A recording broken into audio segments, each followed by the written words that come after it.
నమస్కారం. కర్నూలు జిల్లా ఆదోని మండలంలో నాగనాథలపల్లి గ్రామంలో ఒక దళిత మహిళను భూ వివాదంలో ఆ గ్రామ పెత్తందారులు దున్నకపోతే ఆ దళిత మహిళ గంగులమ్మ అనే దళిత మహిళ అడ్డుపడితే ట్రాక్టర్తో తొక్కించి అక్కడికక్కడే ఆమె చనిపోయింది. ఈ పెత్తందారుల విధానము ఆగడాలు రోజు రోజుకి పెట్టేయకపోతున్నాయి. ప్రభుత్వాలు మారుతున్నా దళితుల యొక్క పరిస్థితులు మారలేదు. ఏ ప్రభుత్వం వచ్చినా ఎస్సీ ఎస్టీల పైన దాడులు చేసి అన్యాయంగా వాళ్ళని బలి తీసుకొని హత్యలు చేస్తున్నారు. దీన్ని మేము జాతీయ మానవ హక్కులు మరియు అవినీతి నిర్మూలన సంస్థ ద్వారా తీవ్రంగా ఖండిస్తున్నాము. ఇప్పుడు వచ్చిన ప్రభుత్వము హత్యా రాజకీయాలను ఖండించాలి. ఇలాంటి దుర్మార్గులని దళిత మహిళ కోర్టులో వ్యాజ్యం చేస్తూ కోర్టులో కేసు నడుస్తున్నది.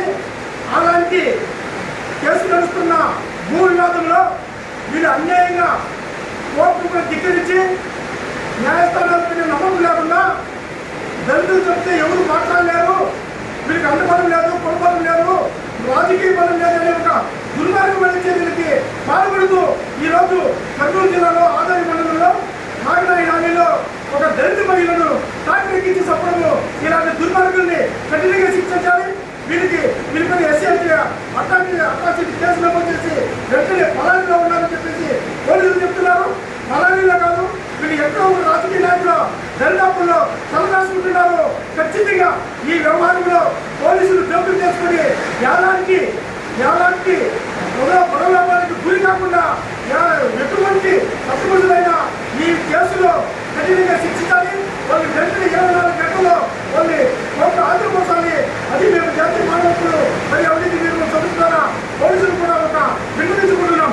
ఈ రాష్ట్ర ప్రభుత్వము బాధ్యత వహించి ఖచ్చితంగా అలాంటి దుర్మార్గులను వెంటేసి కావచ్చు, ఎమ్మెల్యే కావచ్చు, డిప్యూటీ కావచ్చు, మంత్రి కావచ్చు, ఎంపీ కావచ్చు, ఇలాంటి దుర్మార్గుల్ని ఎంచాల్సి వస్తే గత ప్రభుత్వానికి జరిగిన అన్యాయం ఇప్పుడు జరిగింది మేము భావిస్తూ ఈ వాళ్ళు వెంటనే దుర్మార్గుల్ని వెంటనే అరెస్ట్ చేయాలి.